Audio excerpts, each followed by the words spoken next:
All right, guys. So today I just got done interviewing Matthew O'Brien. He is on a great path and a great journey about getting people to think about what's possible with their life, building a personal brand around his podcast. Every day is Friday. You think about that for a second, he literally starts telling you to celebrate every single day, because what do you do on Fridays?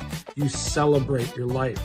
He's literally teaching people this through his podcast. I want you guys to check out this 48-minute session we just did. I think you'll love it. He's definitely someone you want to learn about mindset from. He's got his mind put together. You get your mind right, you get your life right, you get your body right, you get your wealth right. Peace out. See you soon. So every now and then you get a chance to chop it out with Matthew O'Brien. Take two! That's right. How you doing? We got the mic working now. Hello, everybody. Shout out to Yeti. Let's get this guy a Yeti blue mic. Yeah, take two, everybody. If you're listening out there, you know, I'm a podcast host on Every Day is Friday 365, and sometimes you have technical difficulties, and that's just how technology runs.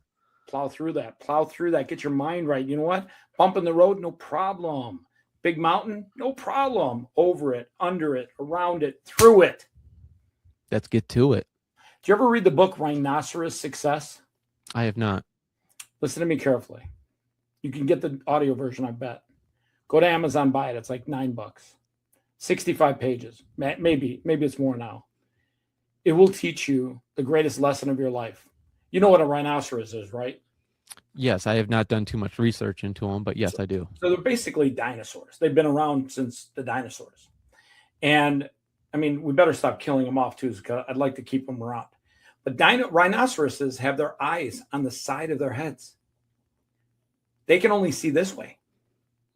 So when they go forward, they got this big horn right here. When they go forward, then they decide to go forward. Nothing stops them. If they hit a tree, they keep charging forward. If they hit a rock, they keep charging forward. That's why they have thick skin. They have 6 inches of bone protecting their brain, because they run through shit all the time.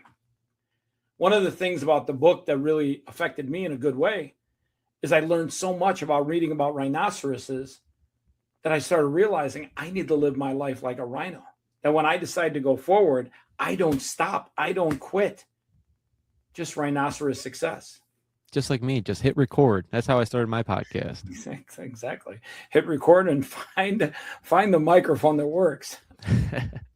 You know, we all started somewhere. That's how I tell people all the time. You got to just hit record and, you know, become 1% better every single day. And in a matter of years' time, you'll just grow so much. And one foot in front of the other. Couldn't agree with you more. And if you want it done right, do it yourself. I learned that from my dad. Yeah, not always. I got to say, I've leaned on other people to do things better than I could have done them, because you're not going to be great at everything. And if you try to do everything yourself, you're going to find out that you could have given somebody else that task and paid them to do it, and they would have done a better job for you. But that's okay. We all have our philosophy on that. So we were talking about the 3 things you've learned from doing podcast interviews over the last year.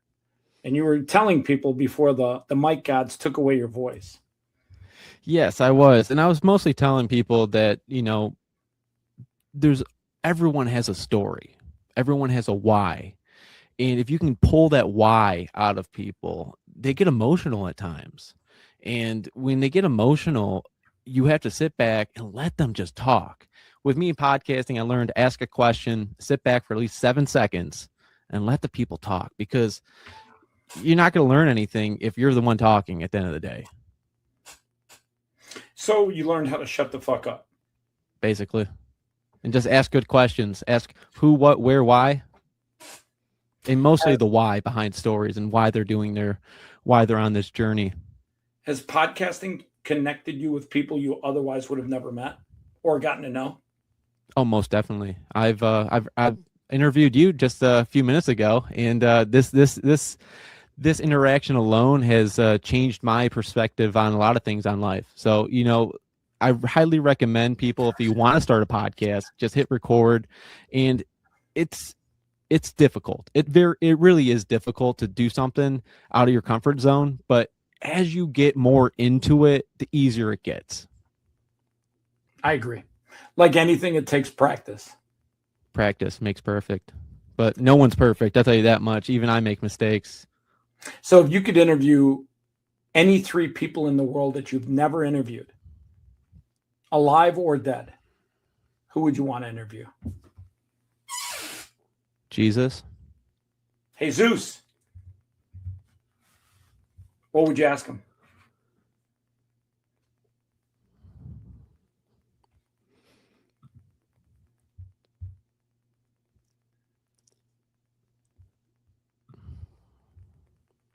I would ask him a why question. I really would.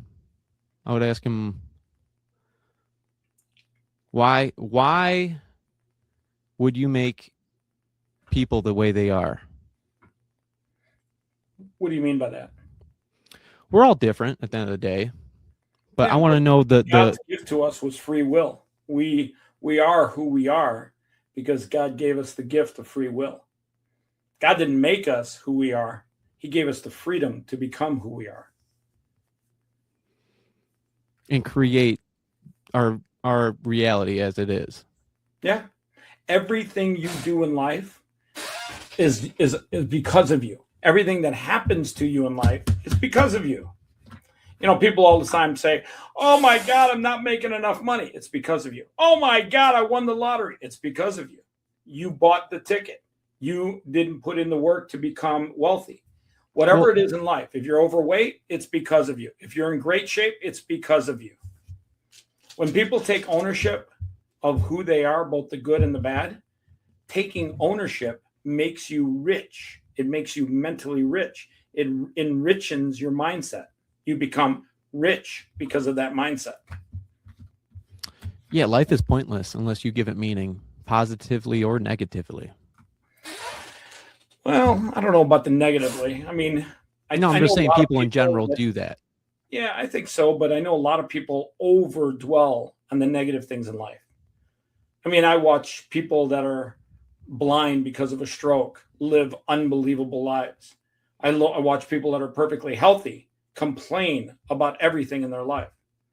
Don't give the negative information, all the negative things in your life. If you give them too much attention, you will lose sight of the things that are great.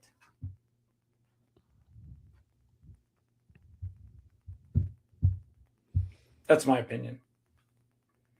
So 2 more people, if they're alive or dead, who you could interview that you'd want to interview right now. I do have a special guest going to be showing up on my 200th episode, and it's going to be my dad. And he's my number 1 fan. So he's the one Give of my guests. Where's he at? Right now he's in Key West, Florida. So he's enjoying the warm weather down there in the Keys with my Uncle Craig. So, you know, he's living life to the fullest. Every day is Friday, and he's down there with my brother Kevin, and they're living life to the fullest. Great clam chowder. Man, the Keys, they have great key lime pie, and they have great clam chowder. Great clam chowder. Yeah, so I mean, I would love to interview him just to have that as a milestone for me.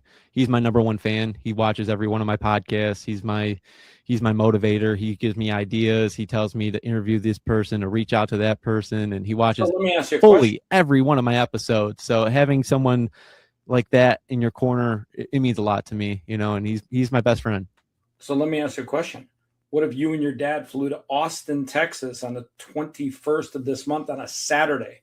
2-hour flight for him, 2-hour flight for you. You get there in the morning, 6 hours of connections and content creation.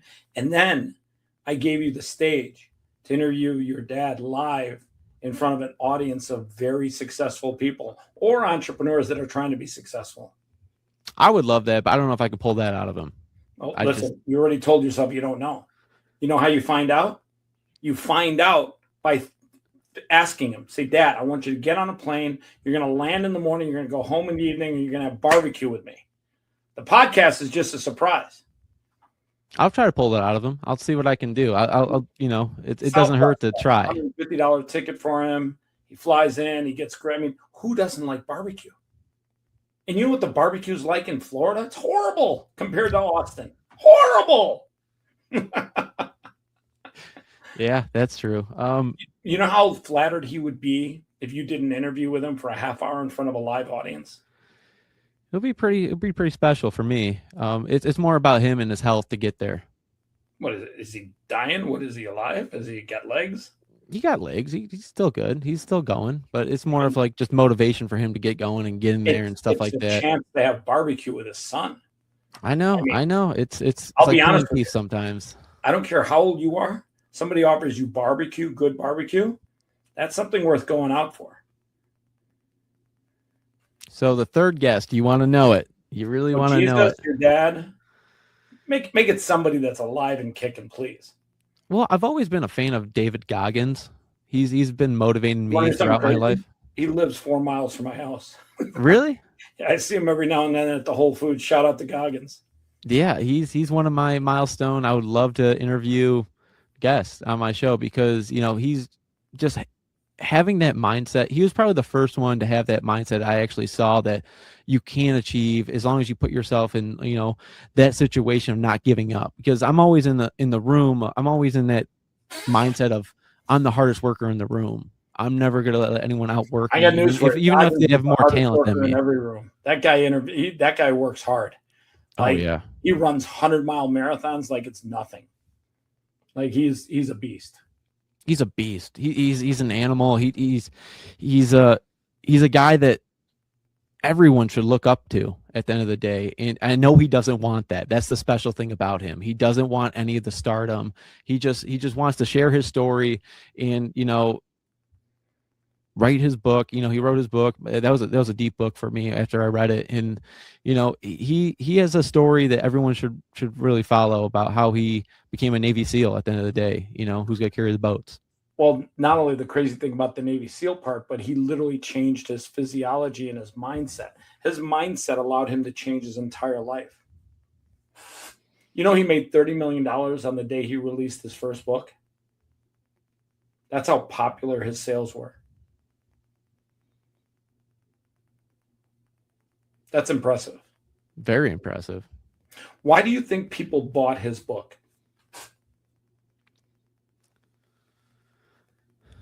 I don't know if they knew him before. I don't know how big he was before he wrote his book. What year did he write it? Recent, I want to say like the last 2 years. Was he on Joe Rogan before or after? I think before, right before, like literally, like I want to say weeks before his book was coming out. Probably because it was a time period where people needed a mindset like his to get through life, to understand how to get through the next chapter in their life. Yeah, I couldn't agree with him more. And not only that, but not just to get through the next chapter, but to have a hardcore, never fucking quit mentality. That's the one thing Goggins brings to the table is he gets people to not listen to their own bullshit. See, when you're literally there looking in the mirror and you're telling yourself what you can't do or how easy it is for you to quit, at the end of the day, he starts telling people, wait a second, that's bullshit. Don't listen to your own bullshit. If you're not doing 10 push-ups a day, he's telling you, listen, get to the point where you can do 10 push-ups. Then get to the point where you can do 20. Don't let your own bullshit slow you down. Yeah, Shout out 100% to that one. Shout out. Right. So you got to get Goggins. Jesus. You got to get your dad to Austin. And you got to get God. You're going to have to ambush Goggins at one of his events. Yeah. He does this event tour with a friend of mine called Aspire. Just got to go there, grab a mic and a videographer and just walk up to him and say, David, I got 3 questions for you. Yeah. And, the stories I pull out of people from the podcast, I've had people cry. I had people tell me stories they've never told before. They get emotional. There's something special when someone's telling a story. When I was crying earlier about the price of Bitcoin, they weren't real tears. They were just tears of joy because now I can buy it cheaper. Yeah. I mean, well, if you really look at it, you don't lose unless you sell for Bitcoin. That is true. Or you can sell, and if you think it's going lower, buy it back. I don't try to catch a falling knife, but take that at your own risk. Not finding that is true. That is true. I always tell people, listen, whatever you could buy at 120,000 just got cheaper, and you can buy twice as much. Yeah, 100% on that one. And for people listening out there, do your own research. That's the number one thing for crypto I've learned is do your own research. And that goes for everything in life. Yeah. If you hear something, just don't follow someone because they said it. No, Well, do the your one own thing research. Bitcoin teaches you is to verify everything. Before something makes it onto the blockchain, it has to be verified by 6 miners that verify it. Yeah, and I really want to strive on this too. If you have a dream or a goal, and if you're listening to this, go after your dream. Go chase it. Stop waiting for the perfect time. There is no perfect time, but right now. You don't have a special, moment in life that's going to change everything, when you wait for it. Go chase after it right now. Take the moment, press record if you want to start a podcast like me. Every day is Friday 365. If you want to write a book, start writing today. If you want to go run a marathon, start training today. Sign up for one that makes you have to run that marathon. So go after whatever you want to achieve in life. From the Nelk Boys, he just ran 100 miles with a bunch of friends. Wow. Yeah, that's what I said. Yeah, I know it's uncomfortable at times, but when no one is watching, that's where the true growth comes. Yeah, I couldn't agree with you more. You become great in the darkness. You become great in the things you do when nobody's watching. You become great when you're willing to do more than others are willing. Yeah, that's how real things are built. I couldn't agree with you more. All right, so we figured out who you'd want to interview. Yes, sir. Who would you want to be interviewed by? Give me 3 people you'd want to be interviewed by. I was made fun of because I said I would love to be interviewed by Joe Rogan. Shout out to Joe, the other bald guy. All right, so if Joe were here right now, what are the 2 questions you want him to toss at you?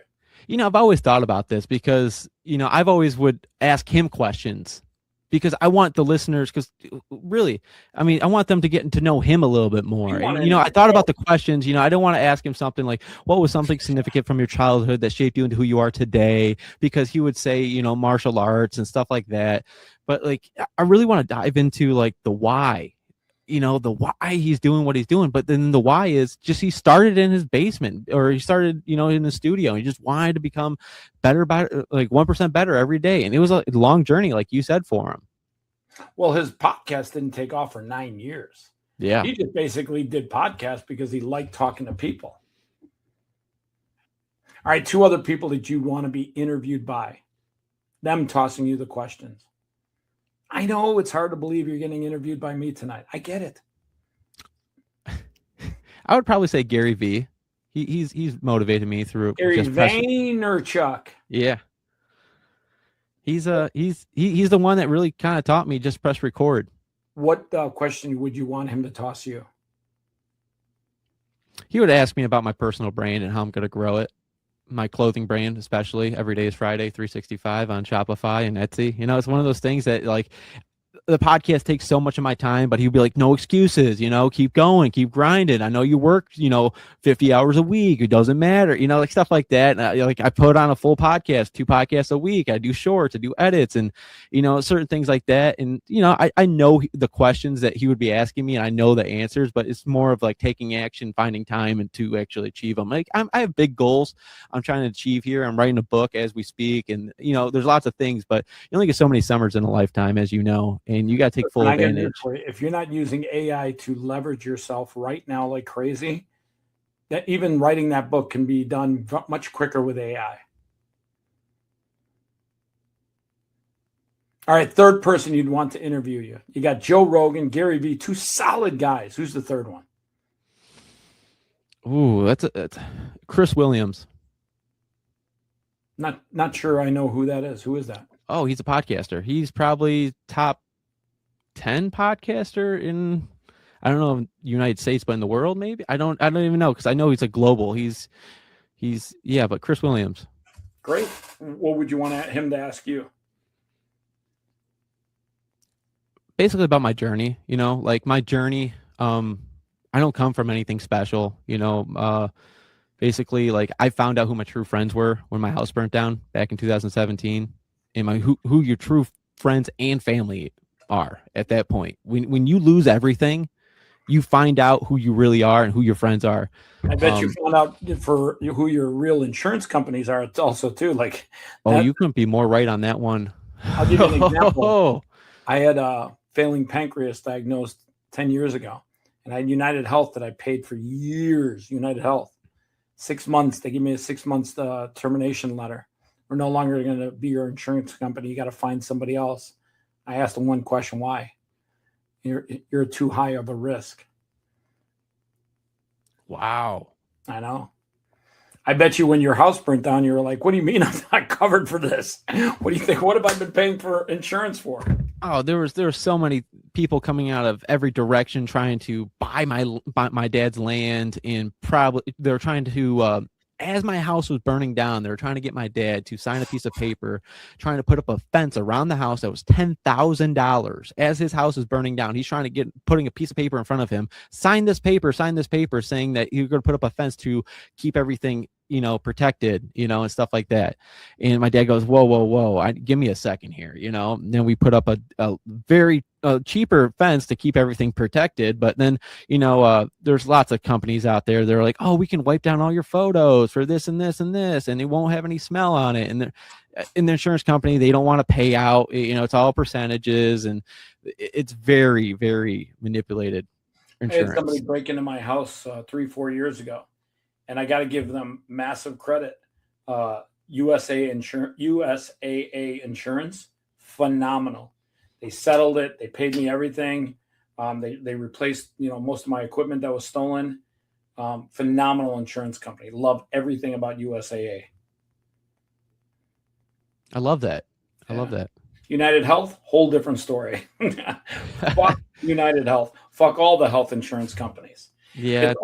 It's only when you get sick that you realize it's really not health insurance. Yeah, I could see Here's that. the funny thing too.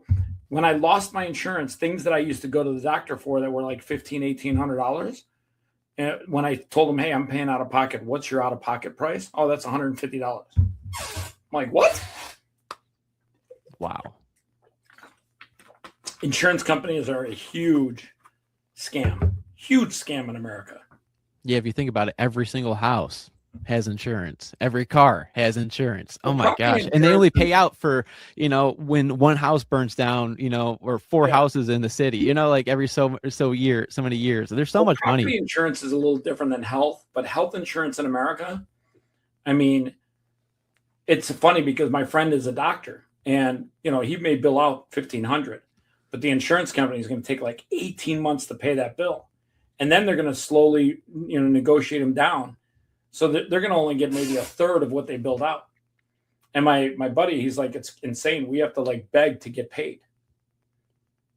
I feel like that's for all insurance. My dad had to, especially. It was more of like a battle back and forth, emails back and forth. And they just want you to give up at the end of the day. They really do. They don't want to give you money. Shout out to White Kakai water. Not my sponsor, but if you want to be, let us know. Do you have any sponsors on this show?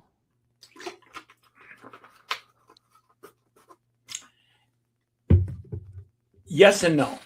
I have an event that I do at NBA All-Star Weekend, and I have brands that pay to get on the live stream. We do about 8 hours of content.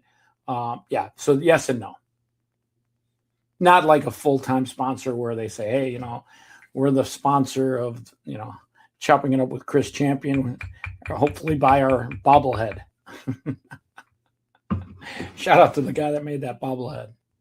Now, how did you start your podcast and why?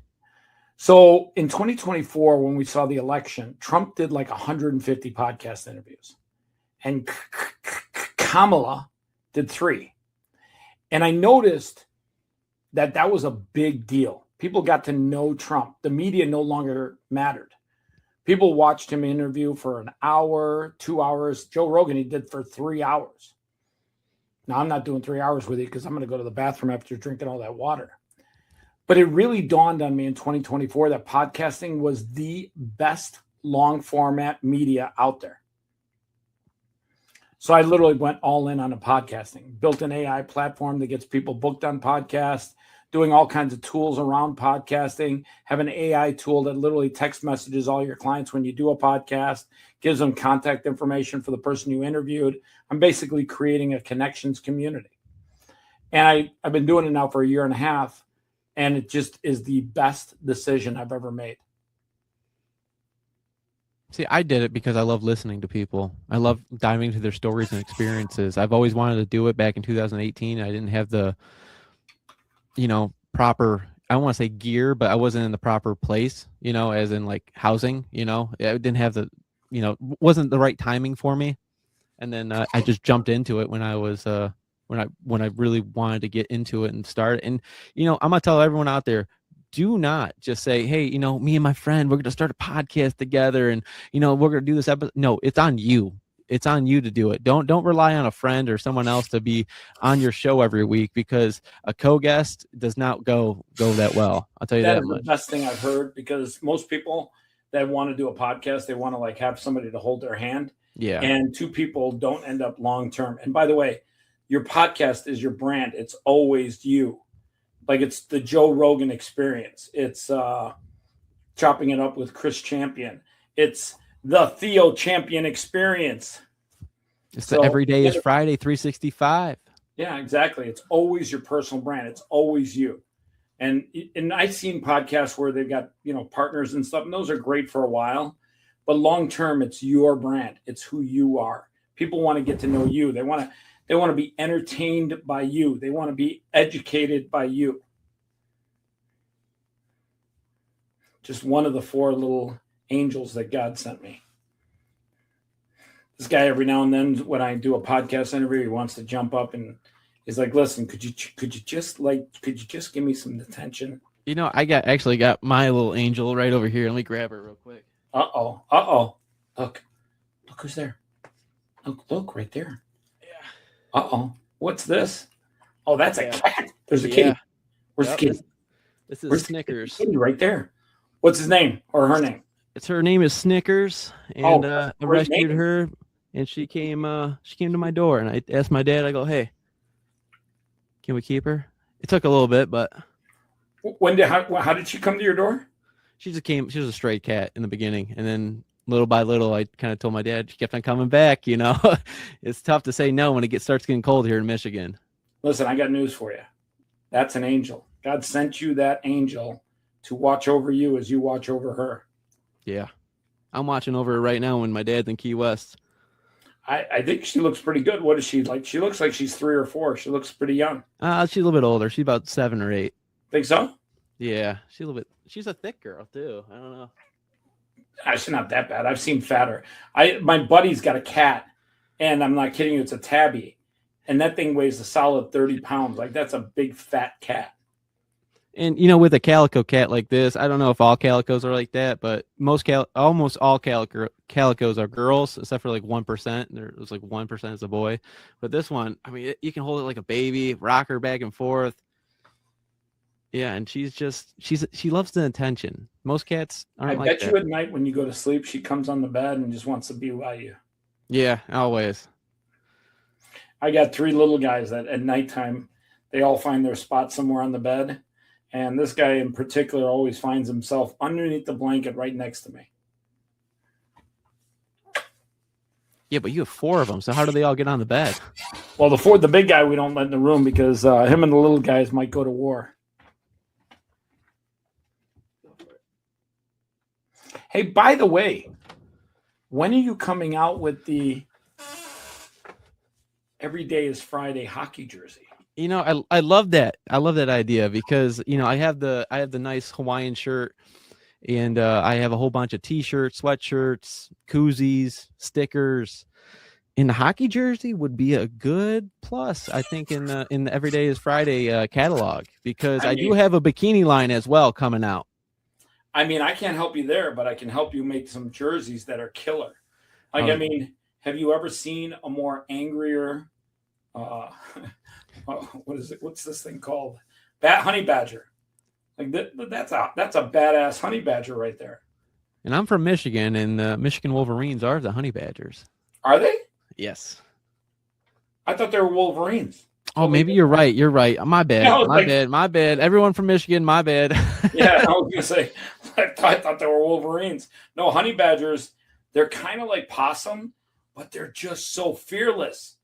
Like I saw a video where two honey badgers were like keeping a pack of lions at bay, and they were like fearless, like, yeah, motherfucker, I will take you on. And these lions were like, yo, leave me alone. But they were hunting them, so they were like, listen, pretty soon we're gonna eat you for dinner. Yeah, I've seen an elephant. Actually, it was attacking an elephant. It kept on kicking it, going back at it, kicking it, going back at it. I'm telling you, honey badgers are the perfect animal for Bitcoin. Bitcoin is just fearless. It will, no matter what. And if you know anybody in the Bitcoin space, they see the price of Bitcoin drop by $60,000. And all of a sudden, guys like Andrew Tate, oh my God, it's over. It's going straight to 26,000. And when I hear stuff like that, I'm like, fuck, that means it's on sale. Let's go, baby. Let's get some more. Yeah, what's your thoughts on like the World Economic Forum being sponsored by like Ripple? I think that's perfect for Ripple because they are everything that Bitcoin isn't. They are pure garbage, hot garbage. No different than the hot garbage the U.S. government prints out every day. You can't have a store of value when you have an unlimited supply. I mean, Ripple has an unlimited supply. I think there's only 100 billion or something like that. No, they have the ability to issue more. They're a centralized authority. And then Bitcoin has 21 million. That's it, baby. Totally decentralized. Yeah. So, I mean, we'll see how the future goes here with Bitcoin. I'm hoping nothing but the best for Bitcoin and everyone that holds it. Listen, let me tell you something. And all crypto, by the way. 16 years right now. There's not a single year along the path of the last 16 years where if you bought Bitcoin and held it, you're not ahead of the game. Not a single year. You could buy it today, put 100,000 into it. 5 years from now, in my opinion, it will be much higher than it is today. And I always tell people, try and get $30,000 cash out of the bank. Let's say you got 100,000 in the bank. Try and go there and get 30,000. The amount of challenges they will give you to get your own money. It's not your money. It's the bank's money. When Joe Biden came into office on day one, he signed an executive order that allowed banks to control your money. That if the bank failed, it was no longer your money. It was part of their assets. Banks used to be third-party custodians of money. Now, when you make a deposit, you're giving them your money. Bet you no one talks about that. Well, it's just one of those things. You just see these banks and these companies with the ETFs buying the Bitcoin. It was made not for banks, and now the banks are buying it through the ETFs. It's kind of like a backdoor in a way. Well, I don't think the banks are buying it that much. They're buying it on behalf of clients and human beings, but banks inherently hate Bitcoin.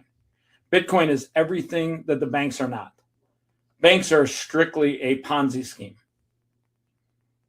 Yeah, it's all about the percentages they get back. I mean, think about this. Banks can get from the Federal Reserve $1 billion, and they can lend it out 10x, 20x. So they lend out 10 billion, but they only have $1 billion on deposit. How is that possible? Because it's funny money. It's poof. They can print more. And Satoshi owning so much doesn't scare you at all? No. And then BlackRock owning a percentage too. They can manipulate the markets. And then there's like... If that's your fear, ask yourself one question. If one human being owned 1 million Bitcoin, which is what Satoshi's wallets have, don't you think you would have sold some already and bought a Lambo? Don't you think you would have had a little bit of fun? I don't know. Maybe the guy already has money, or maybe the country that started it, maybe the CIA. I don't know. Maybe it was something like that. It just looked kind of it's a little weird for me to be like, hey, one guy made it and has 1.3 million Bitcoin, and there's only 21 million of it, and it hasn't been touched until when? Like, no one knows where the wallets, have not been moved. That's the only scary thing for me. I mean, personally, it's like, well, wait, we all know you could just sell it all at once. Maybe he's waiting for it to hit 1 million, then just dropping it. Yeah, but here's the thing: we all know the wallets haven't moved even one penny. Yes, it's all transparent. And the blockchain is truly decentralized. The Bitcoin blockchain right now is truly decentralized. Nobody can print more Bitcoin. Nobody can issue more Bitcoin. It's truly the people's money. When will be the last Bitcoin mined? What year? I don't know the exact year. I think you can go look that up, but it's not for a while because the difficulty becomes harder every 4 years. Which, if you think about it, is inherently genius. Everything about Bitcoin is relatively genius. It's somebody that learned from failure after failure after failure. And I actually think it has something to do with the e-gold, which was the last failure. E-gold, which failed and was a centralized version of what I think Bitcoin is today. Whoever was involved in e-gold, I absolutely believe they had something to do with the development of Bitcoin. Because Bitcoin is a decentralized version of e-gold. Let me ask you this. When was the first time you heard of Bitcoin? Do you remember that? I absolutely remember it. So a friend of mine was a gamer. And I want to say it was 2011.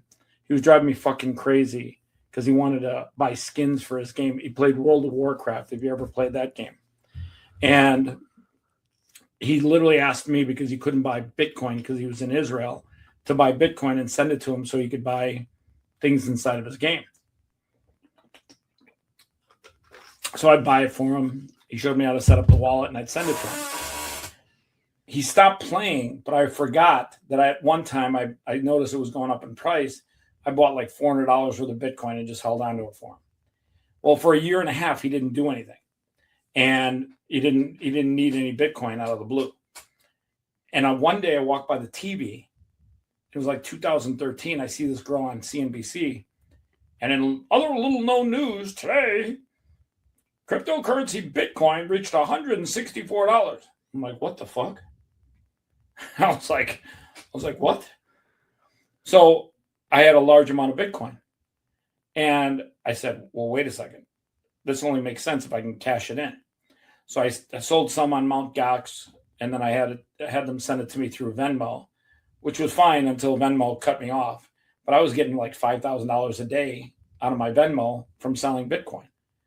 And I was like, holy fuck, this is real. And then I started getting knee deep into it, and I started learning as much as I can about it. And the more I read and the more I learned, the more it made sense, the more it was the best form of money ever created. It's truly the people's money. The government has its money, the people have their money. The government's money is being printed like it's going out of style. Inflation is going through the roof because your money buys less every single year. You can't count on the US dollar for the next 10 years. I can count on Bitcoin for the next 10 years. Now, what makes you believe that every country will be on Bitcoin currency? Well, I don't know about every country is going to be on Bitcoin currency, but I do believe any human being on the planet will have access to Bitcoin always.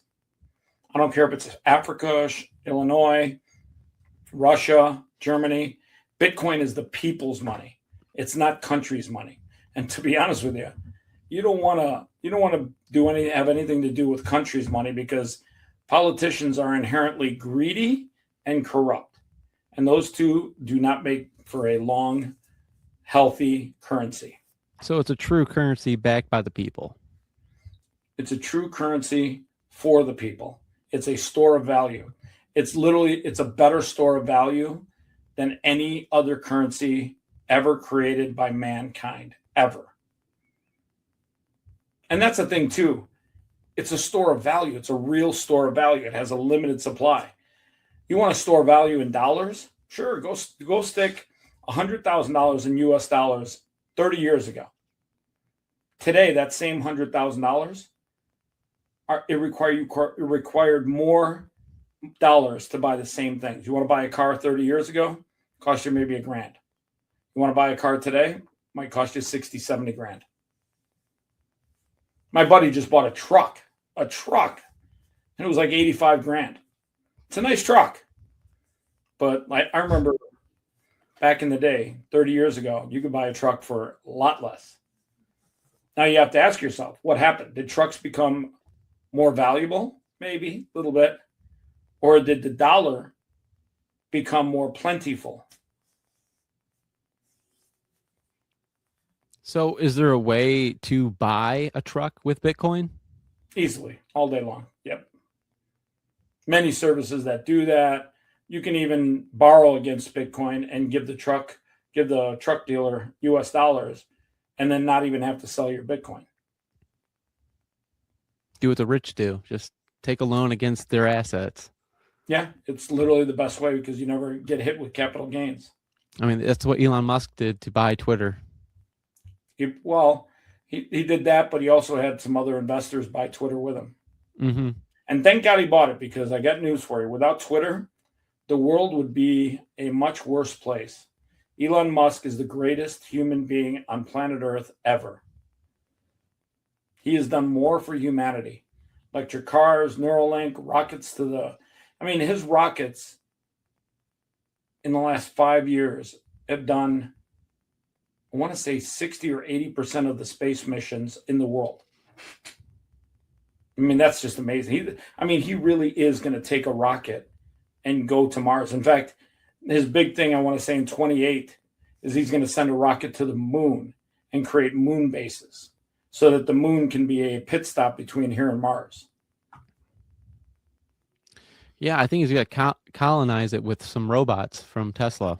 Yeah, he's going to send like 50 or 100 robots out there, and they're going to run under AI, and they're going to build things until the human beings can come. I've heard that he wants to nuke one of the poles to change the atmosphere there. So it sounds crazier than it is, but it actually, it actually makes sense, because you can't live on Mars right now. But if they drop a nuke in the right location, you can have atmosphere, you can have ozone. Yeah, I mean, it's not as crazy as it sounds. It sounds crazy, but it's not. Unless there's Martians there, which, by the way, I'm not so sure there's not Martians or life already on Mars. Interesting. I've seen some things that, whether my eyes are deceiving me or the content was deceptive, there just might be life on Mars. What kind of life? I don't know. I don't know if you ever saw the movie with Ryan Reynolds called Life, Life. I have not. If you got Apple, just download it tonight and watch it. Great movie. They found like a little, like a small microcosm of life on Mars. And then they gave it some sugar water, and it grew and expanded. And yeah, I mean, life doesn't have to be like you and me. It could be just a microcosm. And in the right environment, that microcosm can grow into all kinds of things. Yeah, I mean, what year did we go to the moon? Did we go to the moon? Supposedly, I'm thinking 1968, 1969, we went to the moon. We strapped a Chevy small block on a rocket. We went to the moon, did a little hopscotch, and came back and landed safely. So you tell me. Why did we stop going to the moon then? It seems like we're going to be going back here this upcoming week. I guess we're going to send men, By the way, some people as far as any humans ever gone before. Where's all the rockets from the moon landing? What'd they do with those? Oh, a good question. Are they in a museum? Couldn't tell you. I don't know if they reuse some of the parts. I don't even know what they do. How come the two astronauts that landed on the moon have said over and over again, more than once, that we never went? It's a good question. Very good question. How come there's actual movies that talk about how the moon landing was done by a film production company and it was all filmed? Here's one last question. You know the little thing that landed on the moon and then they got out of there and they just crawled down the ladder and then jumped on the moon? How do you think they got that rover, that big wheeled rover that they drove on the moon? Like, where did they put that? There was no room in time. That little capsule that went down. You think they had 4 tires and they built this moon lander and they drove it around like a little SUV?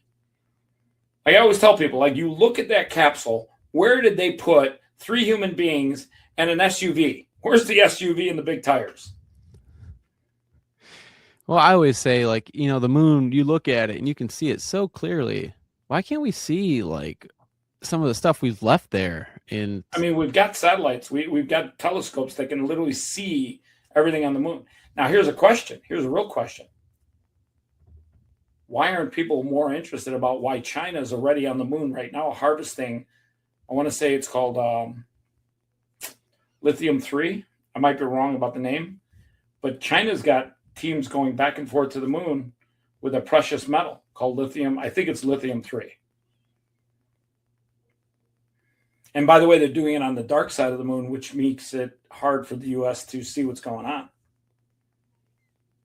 What are they using this metal for? Good question. It's supposedly a great store of energy.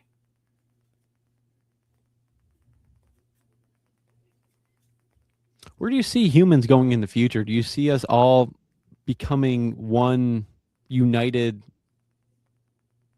world at one point through AI and technology, being our kind of takeover? I don't think we're going to be a united world ever. I think there's too many differences between countries and individuals. There's the right and the left. There's the globalists and the non-globalists. There's people that believe in free speech and people that believe you should be censored. I think at the end of the day, when you start looking at that, you realize that there will never be one world order, even though some people would really like one world order. They'd like to have everyone become slaves to the one world order. Shout out to Bill Gates, by the way. I heard this recently. Is a pizza round or flat? Is a pizza round or flat? Yeah. I mean, depends on what kind of pizza you get. I get pizzas from Little Caesars. It's square. By the way, just so we're clear, I fucking love pizza.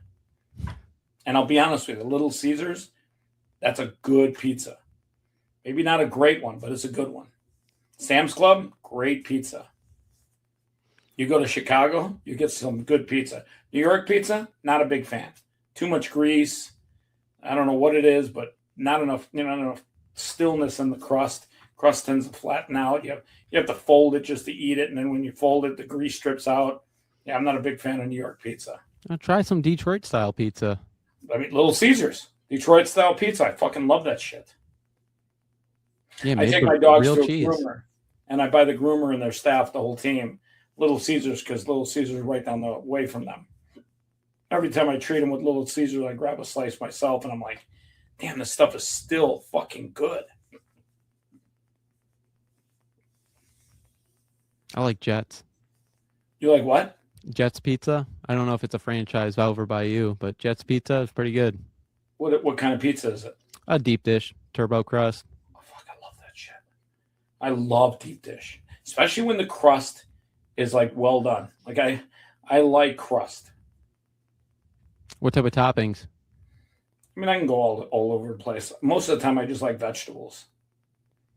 Give me like a ton of vegetables, mushrooms, green onion or green peppers, onions. Not so much of a fan of the olives, but yeah, I love vegetables. Give me a deluxe, meat, sausage, pepperoni, mushrooms, onions. Yeah. Man, pizza. Now you're making me hungry. Funny thing is, I've got a Geno's East. You ever go to Chicago and have Geno's East? I have not. You got to go there. In fact, I bet you if you go to your grocery store, they sell Geno's East in the fridge. Deep dish, cornbread crust. Fuck. When it's pizza crust, Friday or Saturday at my house, all 4 dogs, they go cuckoo when I give them the crust. It's a cross between a bone and cornbread. To go full circle on this, wasn't the first purchase a pizza through Bitcoin? So it's funny. The guy that did that, he basically took 10,000 Bitcoin from a guy, I want to say in the UK, and he bought a pizza in Florida. So yeah, guy in the UK sent him Bitcoin, and he bought the pizza. I want to say it was in Florida. Almost like you in a way, you know, because someone paid you to buy a skin. Yeah, you know what? It's actually interesting. I was buying skins for a game, World of Warcraft, and yeah, it was. I think people were trying to see how many use cases you could get for Bitcoin, and pizza just was like a home run. Like, now, granted, I'm pretty sure he wishes he had the 10,000 Bitcoin. Life changing. Yeah, generation, and that's the thing. Don't sell your Bitcoin. Just never sell it. What's the number that it's going to be worth? Because my friend thinks it's go to infinite, you know, like infinity. Yeah, I think infinity is a good number. At the end of the day, there is a finite amount of Bitcoin, so it can only go up. If you understand the law of mathematics, it's literally the greatest store of value. If you think about it, whoever created it had to be from the future. They had to have some amazing insight. I literally believe that Bitcoin was a gift from the future back to us to allow us to detach from the government. Interesting. You believe in time travel? I don't have to believe in it. It's actually possible. You've read the theories on time travel, right? I have not. So if you understand black holes and you understand time travel isn't about traveling backwards or forwards in time. It's about bending time. And when you can bend time, you can travel back in time. So you can actually travel to the beginning of time through a wormhole or a black hole. It's one of the scientific studies that many great scientists have come up with. So it's not whether time travel is possible or not. It is possible. The key is, how do we do it? As a human being, how do we do it? I think it has something to do about going into a black hole. We don't know what going into a black hole does. Now, granted, if you saw the movie Interstellar with Matthew McConaughey, going into the black hole helped him saved humanity because he went back in time. And then we can talk about interdimensional travel. Are there more than one dimension? The answer is yes. Scientifically, there are more than one dimensions. So does that allow us to have interdimensional travel? We're already kind of cyborgs as is. You know, if you don't have your phone with you, it's you feel like you're having a lost limb. Well, you've seen Neuralink where they're putting basically a computer device here, and they're letting threads connect the computer device so that you can do things with your mind that you physically might not be able to do. So yeah, I mean, we are basically becoming cyborgs. Or just the Borg, like you would see in Star Trek, if you've followed Star Trek at all. Half man, half computer. Okay. Yeah. Interesting. I lost my left eye to a stroke, and I'm now started looking at Neuralink as a way to get my vision back. It's amazing what they're doing. You should check out Neuralink, the company. Elon Musk is an investor.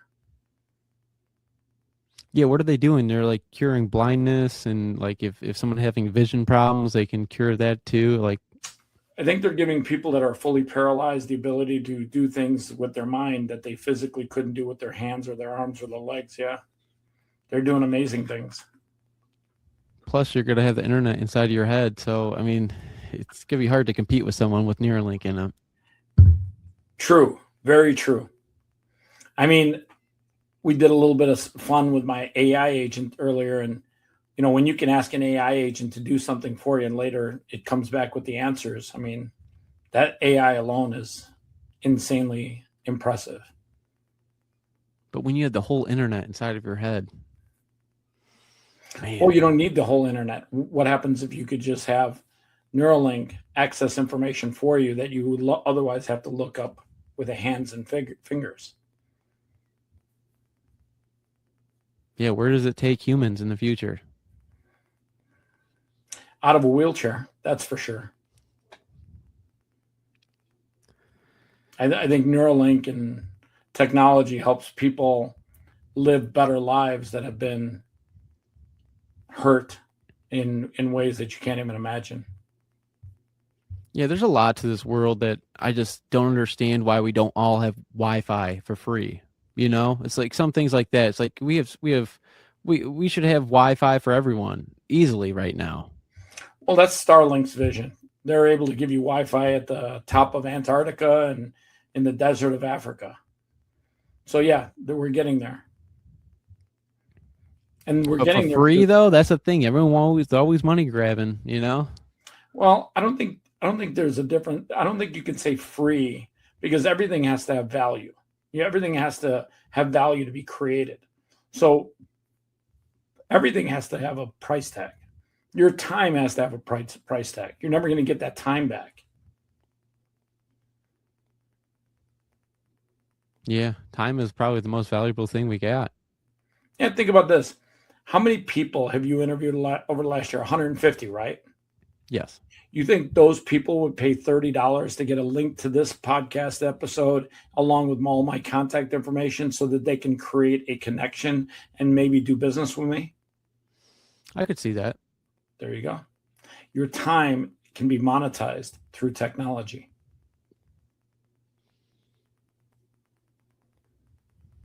All right. I want you to look in the camera. I do this at the end of every great interview. This is one of them. I want you to look closely at the camera. I want you to talk to one person, just one person that's watching this right now. And I want you to tell them something that will inspire them to push their life towards greatness. Do what I did. 5 years ago, I thought about myself at 28 years old. What would I be? What would I become? Who would I be? And that's who I am motivated to become.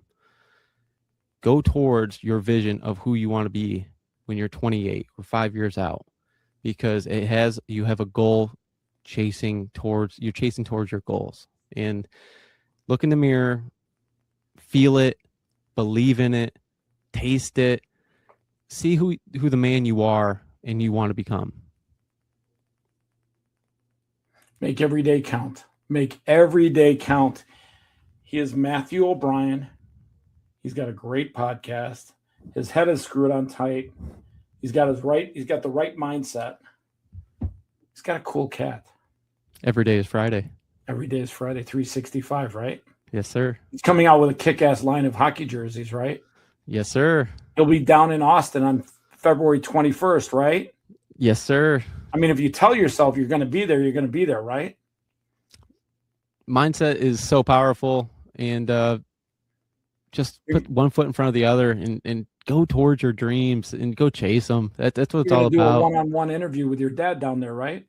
That's another one. I don't know about that one. I'd say yes to it, but it's you can bring a horse to water, but you can't make him drink. You know, my grandmother once said something about that.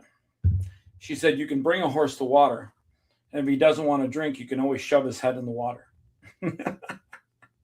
Yeah, but I still want him around though. So that's sometimes my grandmother was the one that when I said I couldn't swim, she told me, listen, I want to show you something. She walked me right up to the edge of the pool. There's an old lady, by the way. She walked me right up to the edge of the pool in our neighborhood.